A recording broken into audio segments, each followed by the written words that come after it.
It is now Friday morning. We just got back from breakfast. Yesterday was so much fun. We went to Terrace Bay and had a little boat tour. It was 3 hours. And we had a fur seal jump on the boats. We got a close encounter with one of those. A couple pelicans landed pretty close. It was so fun. Saw some dolphins. Saw 2 penguins, which I guess are rare sightings. So that was exciting. Saw a fur seal colony, and then we had a barbecue on the boat. So much fun. And then we went to dune number 7, I think that's what it's called, and a really high dune around here, and climbed it, and that was so fun. And the view was spectacular. Some of my favorite photos that I've gotten so far. And shoes were full of sand after that, but so worth it. It was so cool. So yeah, we are just getting ready to pack up and move on. We're headed to the Skeleton Coast today, so hoping to see some shipwrecks. Very cool. Yeah, it's been amazing so far. We hit the road in good time, headed up the Skeleton Coast.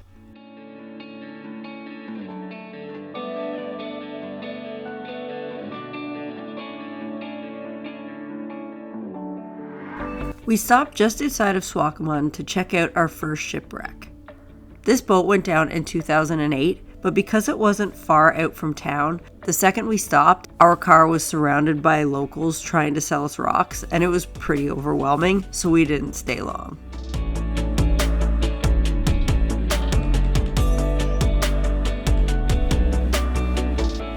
Along the road, we noticed tons of tables covered in pink salt rocks for travelers to stop and buy.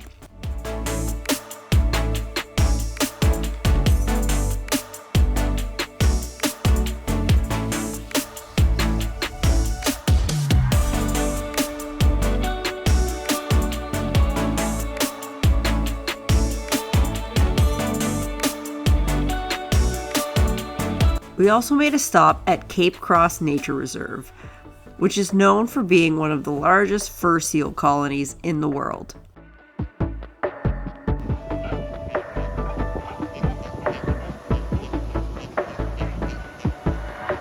Currently, there's over 200,000 seals there.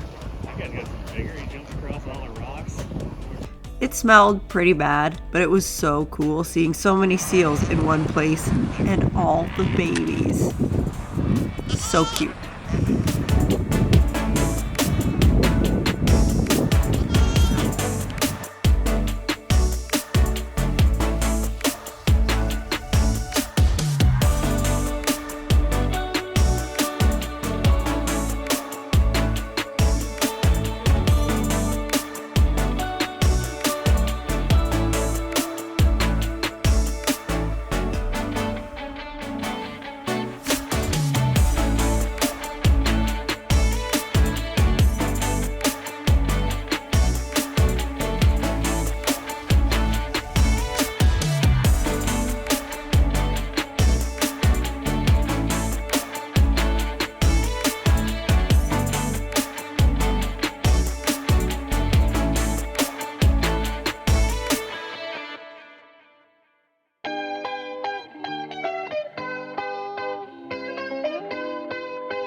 After getting our fill of animal cuteness, we hit the road again.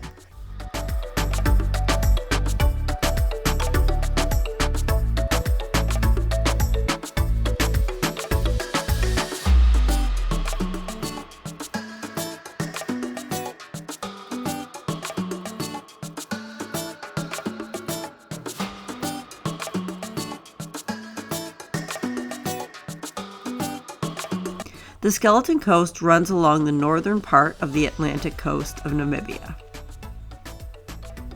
It is part of the Namib Desert, and it gets its name for the over 1,000 shipwrecks along its coast.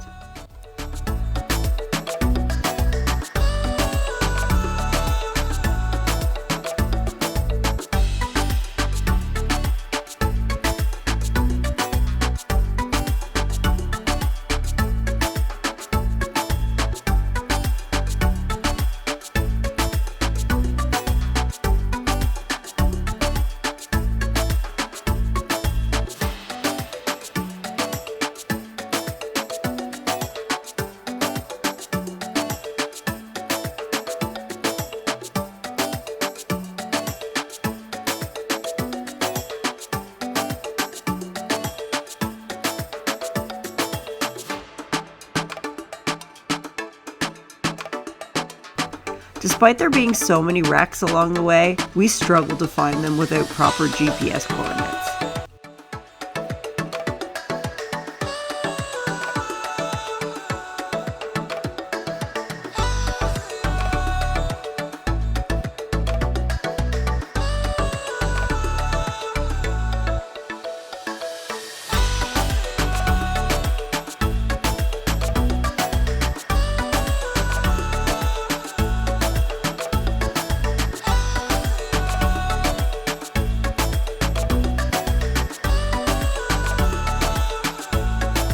One wreck we did find wasn't a ship, but an oil rig that was abandoned in 1972.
Driving through the Namib Desert was a different experience.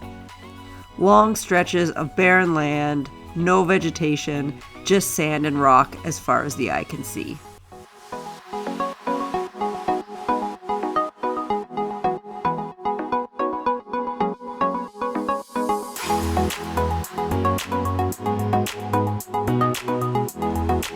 Accommodations are also very limited along the Skeleton Coast. We spent the night at Terrace Bay Resort.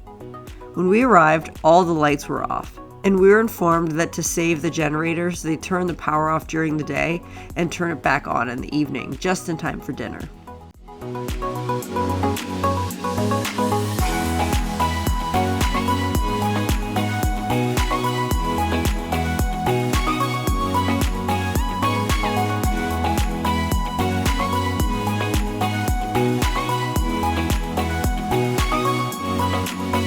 Every inch of the restaurant walls were covered in signatures and notes from all of the travelers who have passed through Terrace Bay. So cool. We were also pretty surprised at how many people were staying there, despite how remote the location was. Turned out, it was a film crew and they were shooting a movie there.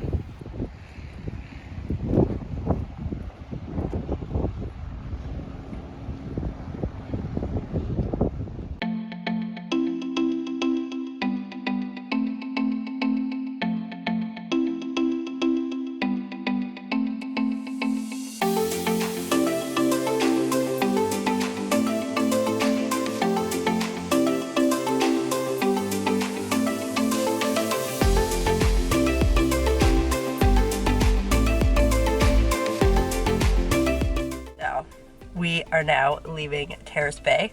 I believe it's Saturday. Got up bright and early, had breakfast because today we've got a really long drive ahead of us, but we are headed to Etosha National Park, which I am so excited about because that's where we should see a lot of the African animals. So super excited about that. Also, because of the area we're entering, I have to start my malaria pills today. So a little nervous because I hear some side effects can be pretty bad. But we'll see, hoping for the best. So yeah, yesterday we drove along the Skeleton Coast. A little bit of a bust because there's supposed to be a whole bunch of shipwrecks that you can stop and see. And because we don't have data, we just have maps. You're kind of having to guess where they are because we don't have any GPS coordinates for these shipwrecks, and a lot of them aren't marked at all, so you're just kind of looking, hoping that you spot them. And so we missed a whole bunch, and then the ones that were marked, there is hardly anything left of these ships. You know, there was an engine block in one, and then like you could see a few boards, but like hardly anything, and just like they're all like in the sand. There was one early on just outside of Swakopmund that we stopped to see, and it went down in 2008, and so it is actually still in the water and you can see a ton of it. But because it's so close to town, there are a lot of hawkers that are just hanging out there, and so your vehicle is instantly swarmed and they're just trying to sell you rocks. That's how they make their living. But they're quite invasive. Like they're just constantly pushing rocks like through our windows trying to sell them. And so we didn't even get out of the vehicle. I got like a quick video shot of the shipwreck, but I didn't get any pictures.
As we drove towards Etosha National Park, we slowly started seeing more vegetation again, and we spotted a few more giraffe.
We also stopped at Etosha Corner, which is a little rest area with a gift shop and market where you can sit down and have a drink or get some snacks to go.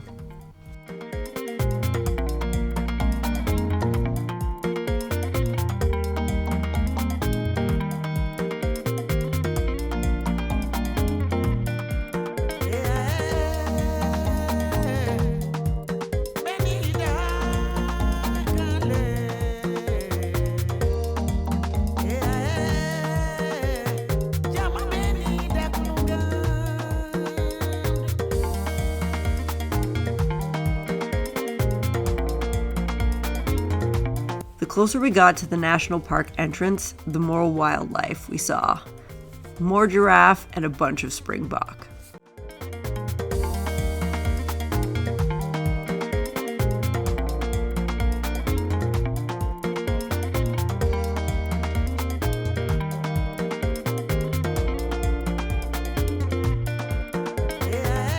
Etosha National Park is one of the largest national parks in Africa. There are 6 main camps in Etosha. If you want to stay overnight in the park, you have to stay at one of these camps.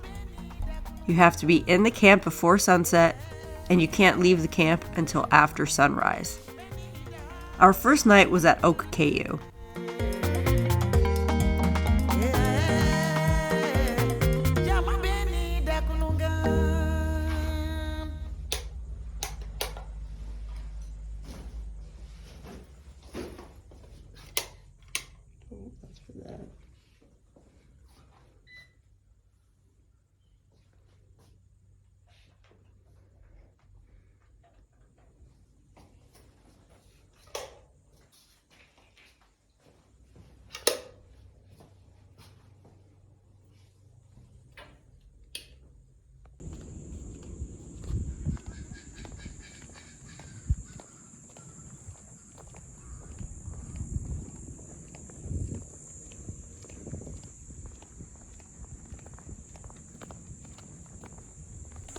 One of my favorite things about the camps is they all have a view of a waterhole that is open for viewing 24/7.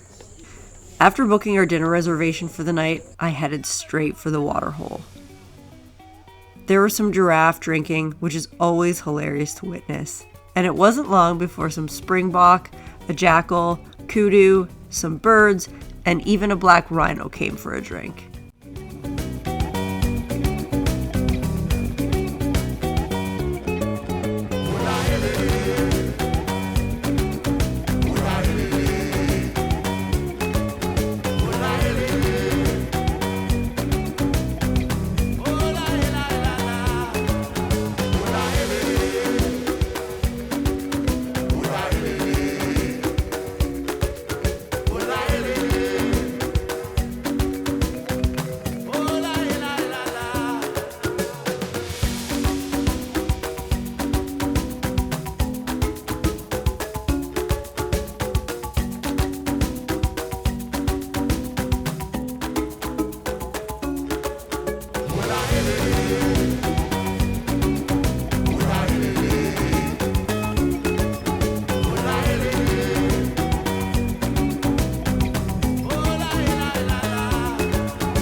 I stayed and watched as long as I could until I had to leave for dinner.